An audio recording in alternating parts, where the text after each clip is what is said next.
से already clean chit 2 बारी मिल चुका है।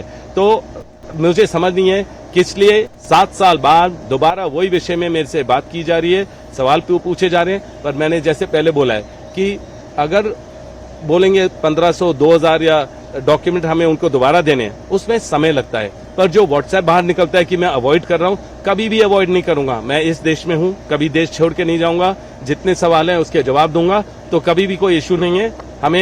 मैं यही कहूंगा कि मैं यहाँ पूरा स्ट्रांग हूं, मैं सारे जवाब दूंगा और मेरे को कोई इश्यू नहीं है।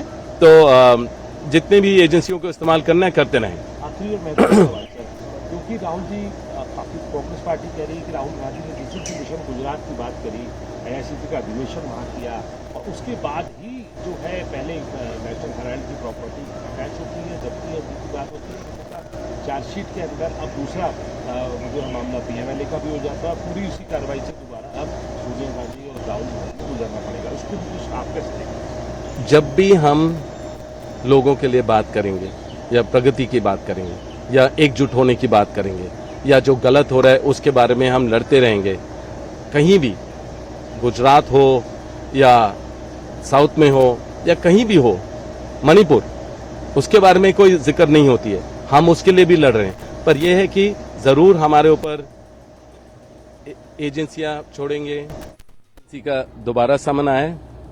मैं हैरान था क्योंकि जिस विषय में मुझे बुलाया है इसके सवाल ऑलरेडी हमने 2019 में दिए हैं। सबको याद है कि मैं 2019 में 2 ECR में गया था, समन काफ़ी मिले थे, 15 बारी गया हूं और 10-10 घंटे बैठा, 23,000 डॉक्यूमेंट दे दिए। एजेंसियों ने रेड वगैरह किया, जो भी करना था। उस टाइम मुझे याद है कि दिसंबर 7 को 2018 में राजस्थान में इलेक्शन था, तो उस टाइम भी मेरे दफ्तर में रेड किया। बिल्कुल टाइमिंग बहुत ऐसा था। और फिर 2019 में जनरल इलेक्शन था, उस टाइम मेरे को वहां बुलाया और जो भी सवाल थे उसके सारे जितने भी इशू थे सारे मैंने जवाब दिए। अब फिर से मुझे समन किया गया है और उसी विषय में जो मेरे को समझ नहीं है, 7 साल बाद है। क्योंकि वैसे तो मैं क्योंकि अभी इंटेरोगेशन या चल रही है, जो समन है उसके बारे में ज्यादा तो मैं विशेष टिप्पणी नहीं दे पाऊंगा।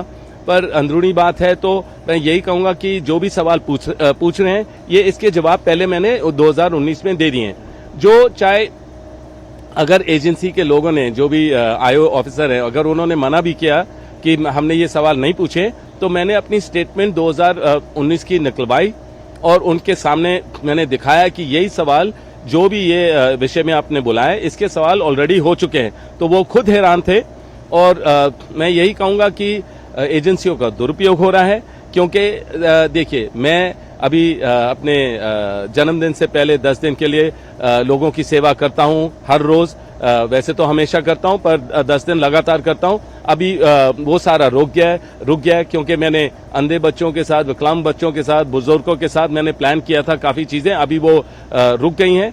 और जब भी कुछ भी अन्याय होता है देश में, मैं हमेशा उसके खिलाफ उठता हूं, चाहे ये सरकार कुछ भी करे या कितनी परेशानी करे।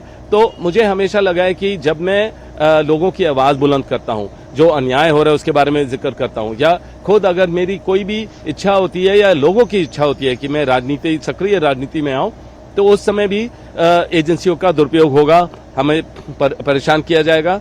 और मैं हैरान नहीं हूं कि उसी समय जिस दिन मुझे समन दिया या मैं एजेंसी पे गया हूं, उसी दिन राहुल और सोनिया जी को चार्जशीट किया गया है। तो ये इनका प्रचार करने का तरीका है सरकार का कि बीजेपी को देखिए, एजेंसी का दोबारा समन आया। मैं हैरान था क्योंकि जिस विषय में मुझे बुलाया है इसके सवाल ऑलरेडी हमने 2019 में दिए हैं।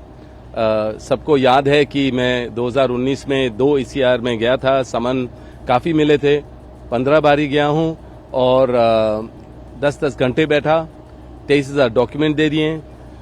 एजेंसियों ने रेड वगैरह किया, जो भी करना था। उस टाइम मुझे याद है कि दिसंबर 7 को 2018 में राजस्थान में इलेक्शन था, तो उस टाइम भी मेरे दफ्तर में रेड किया। बिल्कुल टाइमिंग बहुत ऐसा था। और फिर 2019 में जनरल इलेक्शन था, उस टाइम मेरे को वहां बुलाया और जो भी सवाल थे उसके सारे जितने भी इशू थे सारे मैंने जवाब दिए। अब फिर से मुझे समन किया गया है और उसी विषय में जो मेरे को समझ नहीं है 7 साल बाद है। क्योंकि वैसे तो मैं क्योंकि अभी इंटेरोगेशन या चल रही है, जो समन है उसके बारे में ज्यादा तो मैं विशेष टिप्पणी नहीं दे पाऊंगा, पर अंदरूनी बात है तो मैं यही कहूंगा कि जो भी सवाल पूछ रहे हैं ये इसके जवाब पहले मैंने 2019 में दे दिए हैं। जो चाहे अगर एजेंसी के लोगों ने, जो भी आईओ ऑफिसर है, अगर उन्होंने मना भी किया कि हमने ये सवाल नहीं पूछे, तो मैंने अपनी स्टेटमेंट 2019 की निकलवाई और उनके सामने मैंने दिखाया कि यही सवाल जो भी ये विषय में आपने बुलाया, इसके सवाल ऑलरेडी हो चुके हैं।